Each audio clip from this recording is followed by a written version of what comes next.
அன்பான உறவுகளே வணக்கம்.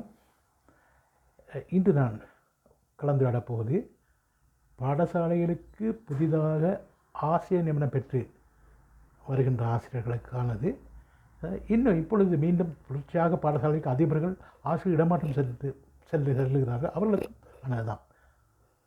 முதலாவது, உங்களை வரவேற்பதற்காக பேய்களும் பூதங்களுமே பாடசாலை முன்னால் காத்து நிற்கின்றன என்று ஒரு கல்வியாளர் சொல்லியிருக்கிறார். நீங்கள் பாடசாலைக்கு முதலாவது காலெடுத்து வைத்ததும் ஏன் இந்த பாடசாலைக்கு வந்தீர்கள், வேறு நல்ல பாடசாலை கிடைக்கவில்லையா என்று முதலாவது உங்களை மனதை அதைரியப்படுத்துவார்கள். அடுத்தது, இந்த பாடசாலையில் உள்ள அதிபர் சரியில்லை, ஆசிரியர்கள் சரியில்லை என்று ஒரு கதையை சொல்லுவார்கள். உங்களை எப்பொழுதும் அதைரியப்படுத்தி கொண்டிருப்பார்கள். கடைசியிலே பெற்றோர்கள் சரியில்லை, பழைய மாணவர்கள் சரியில்லை, மாணவர்கள் சரியில்லை என்று சொல்லுவார்கள். நம்ம எல்லோருக்கும் தெரியும், அது ஒரு கலாச்சாரமாக மாறி இருக்கிறது. எப்பொழுதுமே ஒரு பாடசாலையிலே இருக்கின்ற அதிபர் ஆசிரியர்கள் யாவருமே பரிபூர்ணமானவர்கள் அல்ல. அங்கே பலவிதமானவர்கள் இருக்கிறார்கள். நோயாளிகள் இருக்கிறார்கள், நோய் இல்லாமல் இருக்கிறார்கள், மனநோயாளி இருக்கிறார்கள், மனநோயற்றவர்கள் இருக்கிறார்கள், குழப்பத்தை உண்டு கொண்டு இருக்கிறார்கள்.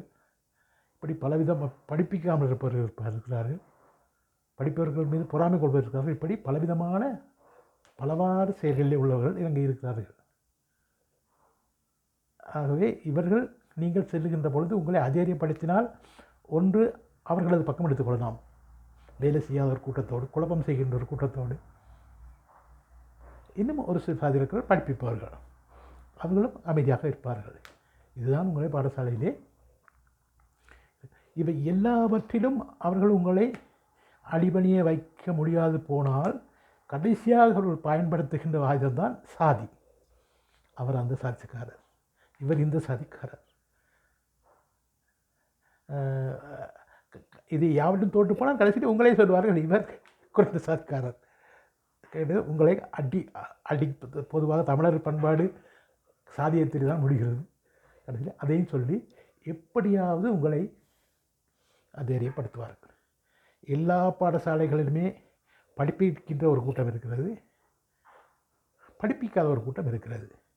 படிப்பிப்பவர்கள் தானாக சென்று பாடசாலை படிப்பார், நேரத்துக்கு மாணவர்கள் படிப்பார்.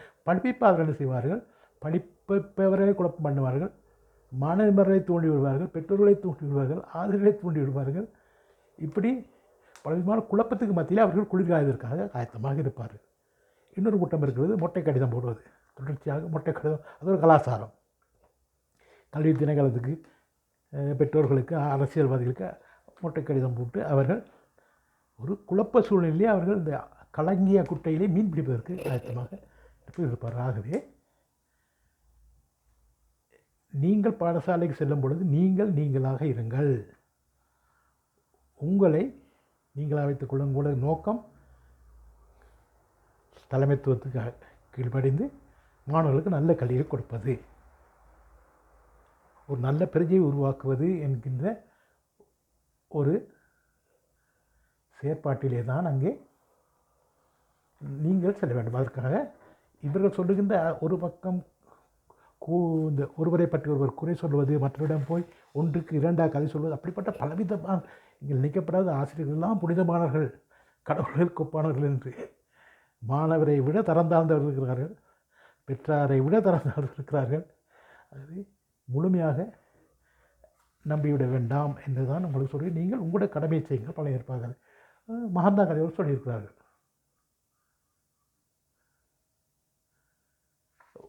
நமது கடமையை நாங்கள் செய்கின்ற பொழுது நம்மை யாராலும் எதுவும் செய்துவிட முடியாது என்கின்ற ஒரு நோக்கில் செல்ல வேண்டும். ஒரு பக்கம் சாராது.